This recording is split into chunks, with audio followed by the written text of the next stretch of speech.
Walton Google TV set up করার জন্য আপনার টেলিভিশনটি ওপেন করে নিন। এরপর নিচের দিকে স্কিপ বাটনে ক্লিক করুন। উপরের দিকে ইংলিশ ইউনাইটেড স্টেট সিলেক্ট করুন। এরপর আপনার কান্ট্রি সিলেক্ট করুন। আমি বাংলাদেশ সিলেক্ট করে নিলাম। এরপর সেট আপ গুগল টিভি অপশনে ক্লিক করুন। এরপর দেখতে পাবেন কানেক্ট ইউর ওয়াইফাই। আপনি আপনার রাউটার অথবা মোবাইল দিয়ে ওয়াইফাই কানেক্ট করে নেবেন। আমি আমার ওয়াইফাই কানেক্ট করে নিলাম।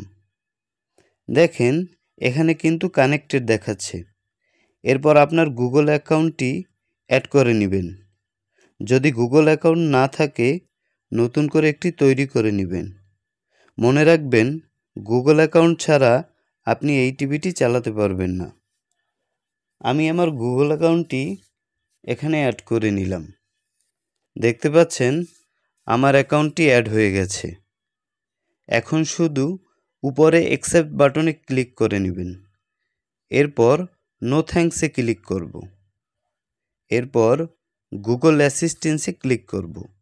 পরে অ্যালাউ করে দিব। এরপর এলসিএন অফ করে নিব।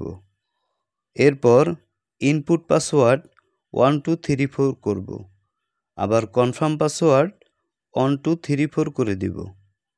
এরপর হোম মোডে সিলেক্ট করে নিব। এরপর নিচে স্কিপ করে নিব। এরপর ওকে বাটনে প্রেস করব। কিছু অ্যাপস ইনস্টল হবে। ইনস্টল হওয়ার পরে ফিনিশ করে দিব। এইভাবে কিন্তু আপনার গুগল টিভিটি সেট আপ করে নিতে পারবেন একদম সঠিক নিয়মে। ওয়ালটন গুগল টিভিতে পাচ্ছেন frameless IPS display, Dolby audio sound, YouTube, Facebook, prime video, Netflix etc. আরও পাচ্ছেন 1.5 জিবি র্যাম, 8 জিবি রম, অত্যাধুনিক ভয়েস কন্ট্রোল রিমোট, যার মাধ্যমে শুধু আপনি মুখে বললেই আপনার টিভিতে গুগল এর মাধ্যমে কাজ করবে। তাই আপনারা যারা ওয়ালটনের গুগল টিভিটি নিতে চাচ্ছেন আজই চলে আসুন আমাদের নিজস্ব শোরুমে। ধন্যবাদ।